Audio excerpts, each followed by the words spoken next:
cornerback Isaiah DUNSON, 4-star signee from 2020 class, working at the striker position. Jalen West asking about your thoughts there. I think we got a really nice 2 deep there. I wouldn't be opposed to it, theoretically speaking. But when we start having those type of conversations, I think it's mainly because we think this guy must just be an athlete and it's kind of a nickel. It's really not. We've had guys upwards of looking very Coral Gables.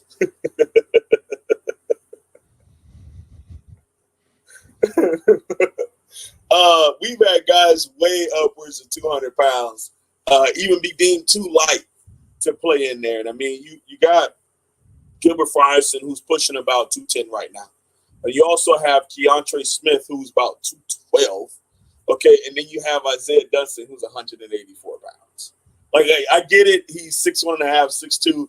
So theoretically, we're speaking, you could just throw him in there, and he's a good striker because he's tall and long, right? No. Like I said, I think that's a kind of some fantasy booking, because at the end of the day, the striker is basically a strong side linebacker that can extremely cover. Compared, for a linebacker, you're a lot better in coverage than your normal linebacker, but you're bigger and stronger than our normal safeties. That's basically the definition of striker.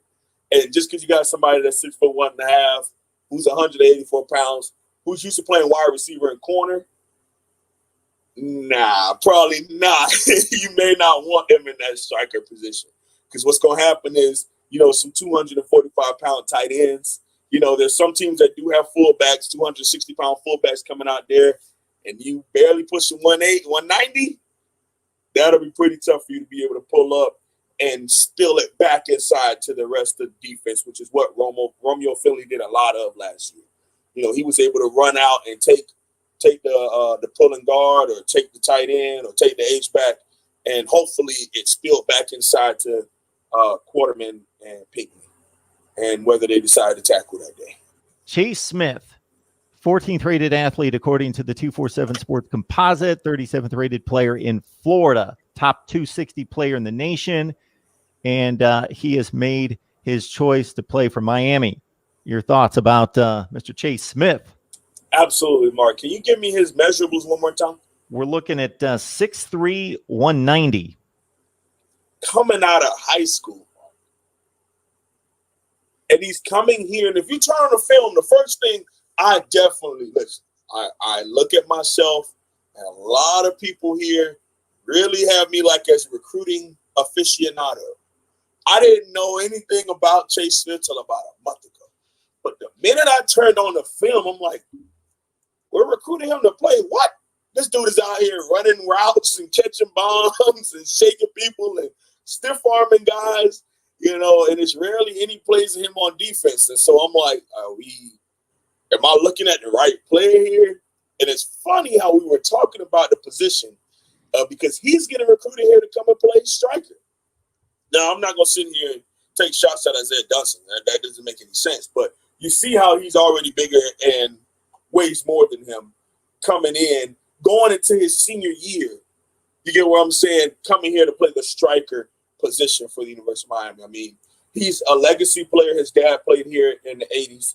I believe he might be a junior, or maybe I'm getting his father's name mixed up. But either way, his father did play at the University of Miami and was on a national championship team back in the heyday. Back when Mark was pulling his hair out wondering who this squad is that's running all up and down the field on the corn-fed Cornhuskers of Nebraska. Anyway, Chase Smith is super athletic, man. And that's a thing that you talk about. You're bringing in James Williams. You're bringing in Cam Kinchins. And you're bringing in Chase Smith as you're free, as you're strong, and as your striker. That's all big-time upgrades over some of the guys we even have on the roster right now at those 3 depth chart positions and athleticism. And a lot of coaches look at high school football players as give me a ball of clay. Defensive line coaches would love for you to already come in at 6'5" or 6'4" plus in most situations. 260, 250. and they can move from there and mold and shape you into whatever you're going to be moving forward. If they could have it their way. You look at a guy who's 6'3", probably 6'2", 6'2.5", 190 pounds. He's going to walk into Miami 9 times out of 10 pushing 200. And once he gets here, they're going to put a little bit more weight on him because at that striker, you need to be, light enough to be able to cover, but strong enough to be in the run game. So he's going to put on a natural 5 to 10 to 12 pounds. Okay. So either way, as a redshirt freshman or maybe even a true sophomore, you got Chase Smith 210, 6'3", 210, ready to roll. And hopefully he isn't a big time he can play, but hopefully he's not a huge big time contributor because then maybe we've dropped off at the other two striker positions. So that means he gets another year in the system, in nutrition and strength and conditioning. But man, you dynamic player. Okay. And I talked about this on my cornerback preview breakdown. Y'all go ahead and check that out last night. What you would love to see out of defensive backs when you're recruiting them is when you turn on that high school film, that they have some wide receiver in their history. Why? Because that means they have ball skills, Mark. That means when that ball is in the air, they're not scared and they got to swat it down all the time. They can attack that ball at its highest point because they understand, hey, I've done this before. When that ball's in the air, it's just as open as mine as it is yours. Who wants it more? Who's going to attack this football at its highest point? Who's going to bring it down? Who's going to be able to locate it in the lights, in the air, and be able to attack the football?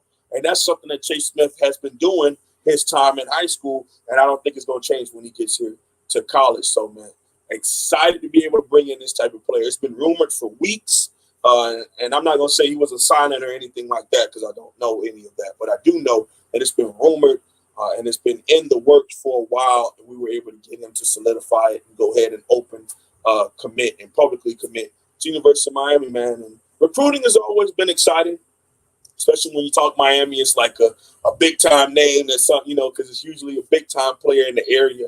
And as of late, over the last 2 months, Miami has been rolling in recruiting. But as you said, Mark, in 12 days, all this hype is either going to go up high or fall all the way out the bottom of it when these young men and this coaching staff runs out of the smoke at Hard Rock Stadium. So we get a chance to solidify all the hype. We get a chance to really put it through and show why all of this has been coming and all the hype and all the Palmetto 5 and the Sinister 6 at Miami Northwestern and all of that. We'll get a chance to really see it if we can handle all of this hype as a program on September 10th.